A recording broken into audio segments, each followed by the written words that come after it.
Saudara, ada cerita tentang seorang raja yang meminta kepada seorang tukang emas yang sudah tua dan renta menuliskan sesuatu di atas cincin pesanannya. Sang raja itu berkata begini, "Tuliskanlah sesuatu yang menjadi kesimpulanmu berdasarkan seluruh pengalaman dan perjalanan hidupmu, agar kesimpulan itu pun bisa menjadi pembelajaran bagi saya menjalani kehidupan." Berbulan-bulan, tukang emas ini membuat cincin tersebut. Sepertinya ia berpikir begitu keras untuk menuliskan rumusan ilmu kehidupan di atas cincin raja tersebut. Akhirnya setelah ia berdoa, si tukang emas itu pun menuliskan sesuatu di atas cincin itu dan menyerahkannya kepada sang raja. Menerima cincin pesanannya, si raja tersenyum ketika membaca tulisan kecil di atas cincin itu. Bunyinya begini, "This too will pass." Artinya, dan yang ini pun akan berlalu. Saudara, awalnya sang raja tidak terlalu paham dengan apa arti tulisan itu. Akan tetapi, suatu ketika, waktu ia menghadapi persoalan kerajaannya yang begitu pelik, tanpa sengaja matanya tertuju kepada kata yang tertoreh di atas cincinnya. Ia membaca tulisan, "This too will pass." Dan ini pun akan berlalu. Melihat hal itu, dia merasa tenang dan tidak lagi gelisah. Saudara, tulisan kecil di atas cincin itu tidak hanya mampu membuat sang raja merasa tenang saat ia menghadapi persoalan demi persoalan. Karena ternyata tulisan "This too will pass" mampu membuatnya menjadi pribadi yang rendah hati ketika kejayaan menghampiri tahta kerajaannya. Dan jika saya bertanya kepada saudara, mengapa sang raja menjadi tenang dan rendah hati?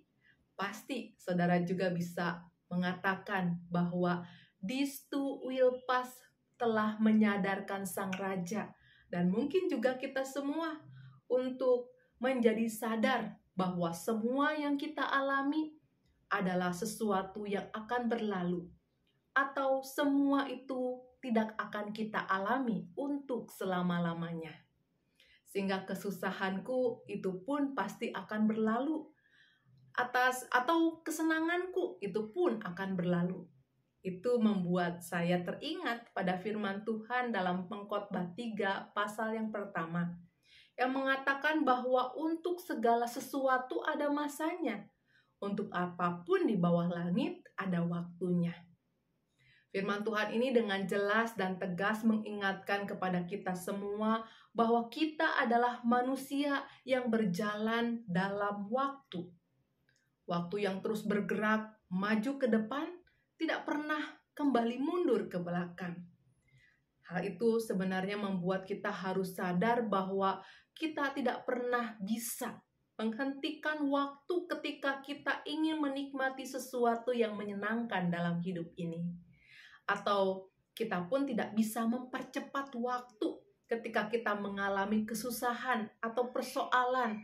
Semua pemikiran tersebut dan segala keinginan yang ada itu adalah sebuah kesia-siaan belaka. Untuk itu saudara, apa yang harus kita lakukan? Jawabnya adalah sabar dan tetaplah tenang, karena semua itu kita butuhkan. Kita harus fokus pada maksud Tuhan, si pemberi waktu, yang telah memberikan kesempatan kita mengalami kehidupan dalam rancangannya. Untuk itu, tentu saja di waktu yang sama kita disadarkan juga untuk terus rendah hati dan berusaha mengisi waktu yang ada dengan semua pekerjaan yang baik. Maka daripada semua itu, saudara, jika pada saat ini engkau mungkin tengah ada dalam kesusahan, ingatlah kepada Tuhan dan sadarlah bahwa ada waktunya kesusahan itu pun akan berlalu. Sehingga tetaplah sabar, tetaplah lakukan yang terbaik dan jangan kehilangan harapan. Akan tetapi jika engkau pada saat ini tengah menikmati kesenangan, ingat juga kepada Tuhan bahwa semua waktu senang itu pun akan berlalu. Sehingga tetaplah bijak dan lakukanlah yang baik engkau tidak boleh kehilangan kendali dirimu. Dan seperti kata pengkhotbah yang berucap, akhir kata dari segala yang didengar ialah takutlah akan Tuhan dan berpeganglah pada perintah-perintahnya. Tuhan Yesus memberkati kita semua. Amin.